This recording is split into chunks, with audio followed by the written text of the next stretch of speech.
pagi, selamat siang, selamat sore, dan selamat malam. Gimana nih kabar kalian hari ini? Sehat kan? Sehat, alhamdulillah. Sebelumnya, gue mau kenalin dulu nih. Di sini gue Dani Y, gue yang akan menjelaskan soal beberapa makanan di dunia. Nah, sebelumnya kalian harus tonton dulu nih video yang sebelumnya supaya menambah wawasan kalian. Iya nggak sih? Nah, untuk mempersingkat waktu, mari kita lanjutkan aja ke video selanjutnya. Oke? Oke, kita lanjutin ya untuk kita sampaikan materinya. Di sini gue bakal ngebahas nih soal kue keranjang. Kalian tahu nggak sih kue keranjang itu asli dari mana? Nggak tahu kan? Oke. Kue keranjang ini aslinya dari Cina. Nah, siapa sih dari kita yang nggak tahu makanan ini? Kue persembahan khas tahun baru, Imlek ini merupakan salah satu ciri khas perayaan tahun baru di Cina. Keberadaan makanan manis ini disebut sebagai kue keranjang ini di negeri asalnya merupakan kue kenyal yang dominasinya rasanya manis, disebut sebagai niangao. Apaan sih niangao? Iya, niangao itu kue manis. Sejak Cina masih berbentuk dalam beberapa kerajaan. Dikutip dari China Highlight, kue ini awalnya merupakan persembahan dalam upacara adat, namun perlahan berubah menjadi makanan khas di festival musim semi. Menurut Cina atau menurut cerita di Cina, pada musim semi dan musim gugur pada tahun 722 sampai 481 sebelum Masehi, Cina terbagi menjadi beberapa kerajaan kecil dan orang-orang menderita karena perang. Serem gak sih? Nah, untuk selanjutnya, tidak dengan Perdana Menteri Wu Zixu. Ya, betul, Wu Zixu. Menurut Wu, perang tidak bisa dipandang enteng. Tembok yang kuat memang merupakan perlindungan yang baik, tetapi jika musuh mengepung kerajaan, tembok itu juga merupakan penghalang keras bagi diri kita sendiri. Jika keadaan benar-benar buruk, ingatlah untuk gali lubang di bawah dinding. Itu menurut si Wu. Bertahun-tahun kemudian, setelah Wu Zixu meninggal, kata-katanya pun terwujud menjadi kenyataan. Banyak orang yang mati kelaparan, para prajurit pun melakukan apa yang dikatakan Wu Zixu sebelumnya dan menemukan bahwa tembok di bagian bawah dibangun dengan batu bata khusus yang terbuat dari tepung beras ketan. Makanan ini menyelamatkan banyak orang dari kelaparan. Batu bata ini adalah niangao yang pertama kali. Setelah itu orang-orang membuat niangao setiap tahunnya untuk memperingati Wu Zixu. Seiring waktu berlalu, niangao menjadi apa yang sekarang dikenal sebagai kue tahun baru Cina atau Indonesia sebut kue keranjang. Nah, dari sini kalian tahu kan asal muasalnya kue keranjang itu dari mana? Berarti dari zaman-zamannya perang ini kue keranjang udah ada. Padahal dinasti Liao pada tahun 1125 sebelum Masehi, orang-orang di Beijing memiliki kebiasaan menemukan atau memakan kue di hari pertama bulan pertama.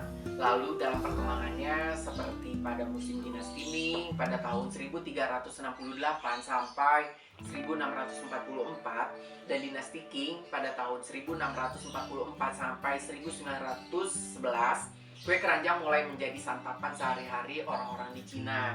Jadi dimulai dari situ orang Cina pada mulai menyantap kue keranjang. Nah, selanjutnya sekarang gue bakal ngebahas makanan bacang. Kalian tahu kan bacang itu apa? Tahu kan? Nah, udah pernah makan? Udah dong. Nah, bacang itu atau disebut bacuan itu adalah tradisi yang dilakukan oleh etnis Tionghoa. Ini masih berkaitan sama budaya atau makanan yang di Cina. Yang jatuh pada hari 5 bulan 5 kalender Cina. Tradisi ini biasanya disebut dengan hari bakcang. Dalam tradisi ini biasanya diadakan di festival makan bakcang dan balap perahu naga. Kalian pernah tahu kan yang balapan perahu naga itu kayak gimana? Nah, namun yang paling populer di hari bakcang adalah hari tersebut berkaitan erat dengan seorang tokoh sejarah bernama Qiu Yuan. Qiu Yuan, oke? Pada tahun 340 sebelum Masehi sampai 278 sebelum Masehi, yang merupakan sarjana patriotik dan menteri di negara Chu. Namun yang paling populer di hari bakcang adalah hari tersebut berkaitan erat dengan seorang tokoh sejarah bernama Qiu Yuan pada tahun 340 sebelum Masehi sampai 278 sebelum Masehi, yang merupakan sarjana patriotik dan menteri di negara Chu. Qiu Yuan disukai karena ia pandai bekerja sama secara diplomatik dengan kerajaan lain demi melawan agresi negara Qin. Menurut riwayatnya, Qiu Yuan berhasil mempersatukan 6 negeri. Wah, keren gak tuh mempersatukan untuk menyerang negeri Qin.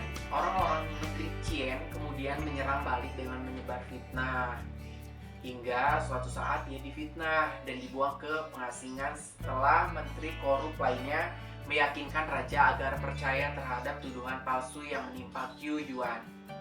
Tahun 278 sebelum Masehi, Qiu Yuan mendengar bahwa pasukan Qin menyerbu Ying, ibu kota Chu. Ia menulis puisi ratapan untuk Ying, lalu ia menenggelamkan diri di sungai Miluo. Ritual bunuh diri tersebut dilakukan untuk memprotes korupsi yang menyebabkan jatuhnya negara Chu. Menurut cerita, penduduk desa pun berusaha mencari tubuhnya di sungai menggunakan perahu. Mereka mendayung perahu sambil memukul drum untuk menakut-nakuti ikan dan roh-roh jahat agar tidak mengganggu tubuh Qiu Yuan. Mereka juga melempar bungkus beras ke dalam sungai agar dimakan ikan dan ikan tidak memakan tubuh Qiu Yuan. Pelemparan bungkus beras itu juga dimaksudkan sebagai persembahan untuk roh Qiu Yuan. Untuk mengenang jasad Qiu Yuan, orang Cina pun melakukan tradisi makan bakcang di sana yang sudah ada pada zaman Qun Chiu pada tahun 722 sebelum Masehi sampai 481 sebelum Masehi. Bakcang melambangkan nasi bungkus yang dilempar ke sungai. Seperti yang kita tahu saat ini, bakcang yang dibungkus dengan daun dan beras di dalamnya itu dibuat seperti tanduk sapi. Tapi ada juga bakcang yang dibuat dengan cara menggunakan tabung bambu diisi beras ditutup rapat dan dipanggang sampai matang. Jumlah sudut bakcang ada 4 yang dipercaya mengandung arti dan harapan baik. Sudut 1 diharapkan suami istri nggak terus-terusan bertengkar tuh dan saling mencintai satu sama lain.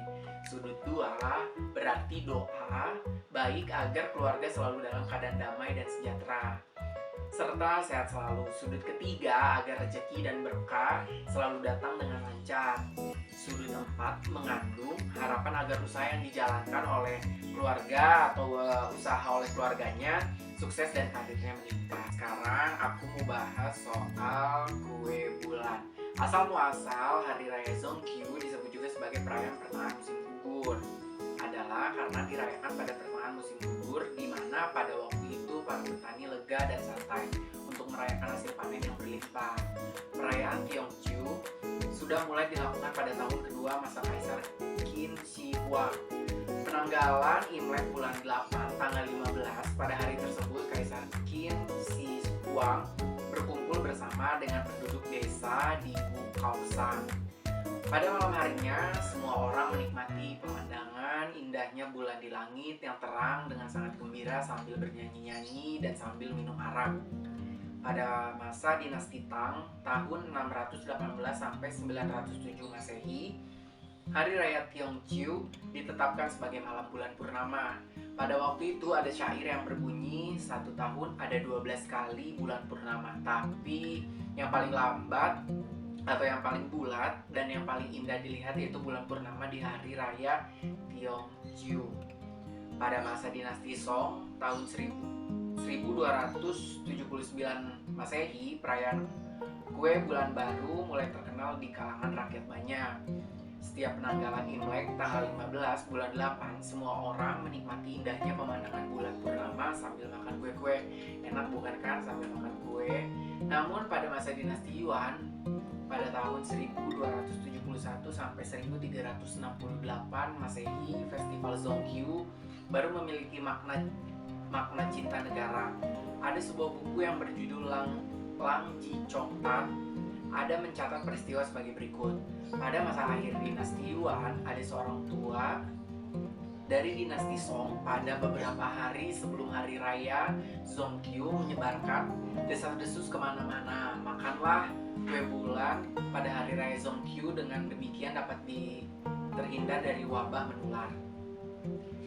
4 bulan kemudian dinasti Yuan berhasil digulingkan oleh Zhu Yuanzhang yang kemudian naik tahta menjadi kaisar dan bergelar Ming Taizu. Kemudian Ming Taizu menjadikan kue bulan ini sebagai peringatan mendirikan negara, yaitu negara dinasti Ming pada tahun 1368 sampai 1644 Masehi. dan menjadikan hari raya Zongkyu sebagai hari raya memulihkan kekuasaan negara. Festival kue bulan tak terduga nih ternyata memiliki demikian banyak cerita. Orang zaman dulu melihat bulan yang terang di atas langit, bulat, bundar dan berwarna kuning, merasa sangat indah, lalu membuat sebagai kue untuk dimakan. Di luar dugaan menimbulkan banyak kisah yang menarik. Nah, sekarang gue mau lanjutin soal makanan di dunia, yaitu ronde. Masih berhubungan dengan Cina ya. Ronde atau disebut dengan tanggyuan adalah salah satu snack Tiongkok. Ronde memiliki sejarah yang sangat panjang karena bola yang terbuat dari beras ketan ini saat direbus bisa tenggelam dan mengapung. Maka asal mula ronde paling awal disebut bulatan mengapung atau bahasa Cina Fu Yuangzi. Kemudian ada daerah yang mengubah nama bulatan mengapung ini menjadi Yuangxiao. Kebanyakan orang di daerah selatan terbiasa makan bersama keluarga di pagi hari. Tahun baru Imlek menikmati ronde, konon ronde melambangkan Tuan Yuan atau reuni atau berkumpul. Makan ronde memiliki makna di tahun yang baru, keluarga bahagia dan mimpi-mimpinya yang tercapai. Catatan sejarah tentang ronde yang paling tua adalah pada dinasti Song. Waktu itu ronde disebut sebagai bulatan mengapung, bulatan manis dari buku Ping Yuan Shu Gao, Sui Shi Guang Ji Daming Yi Tongfu. Ronde sebagai makanan untuk menyambut hari raya Yuangxiao atau biasa kita sebut cap gome. Yang pertama dilakukan pada dinasti Song karena tradisi makan ronde saat hari raya Yuangxiao, sehingga ronde juga disebut sebagai Yuangxiao. Ronde pada dinasti Song merupakan makanan yang mahal dan berharga. Puisi Jiang Baishi melukiskan hal tersebut dengan mengatakan bahwa ronde adalah zenpin atau harta. Ada juga nih legenda bahwa hari raya cap gome berawal dari dinasti Han. Di kalangan rakyat beredar kabar bahwa Zobo dan Chen Ping telah menghabisi kekuasaan Kubu Lu, dan tepat hari itu adalah tanggal 15 bulan pertama. Kaisar Han Wendi untuk mengenang hari itu. Setiap tahun pada tanggal tersebut turun ke masyarakat untuk bergembira bersama dan menetapkan hari itu sebagai hari raya Yuangxiao atau cap gome sampai pada zaman Kaisar Han Wudi. Siman Qian memasukkan hari raya Yuangxiao sebagai salah satu hari raya rakyat.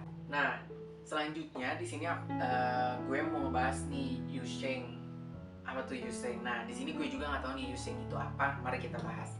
Jika kebanyakan orang mengenal kue keranjang sebagai kue khas Imlek, jangan lupakan ada satu sajian makanan penting yang juga tidak boleh luput dari perayaan Imlek, yaitu Yusheng. Makanan ini mungkin sedikit asing bagi kita di Indonesia. Yusheng atau Yisang adalah makanan berupa salad ikan segar ditambah dengan irisan tipis berbagai sayuran seperti wortel dan lobak. Daging ikan yang dipakai adalah ikan tuna atau ikan salem yang sudah direndam bumbu minyak wijen, minyak goreng, dan merica. Diyakini tradisi ini dimulai di Chaozhou dan Santo sejak zaman dinasti Song Selatan. Seperti dilansir dari Wikipedia, pada masa penjajahan Inggris, nelayan pesisir Guangzhou merayakan Renri, hari ke-7 tahun baru Imlek, dengan hidangan yang terdiri dari irisan ikan, lobak, dan wortel yang diberi saus. Makanan ini dilengkapi saus yang dibuat dari campuran minyak cuka dan gula.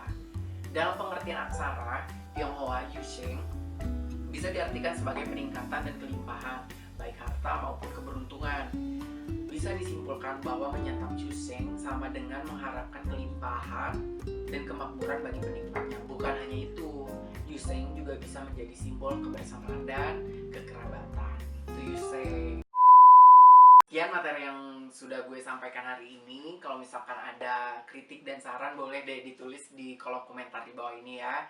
Dan kalau misalkan video ini bermanfaat untuk kalian, boleh di like, subscribe, dan share ya ke teman kalian. Dan mohon maaf kalau misalkan ada kalimat atau kata-kata yang kurang enak. Wassalamualaikum warahmatullahi wabarakatuh. Saya Dani, pamit undur diri. Bye-bye.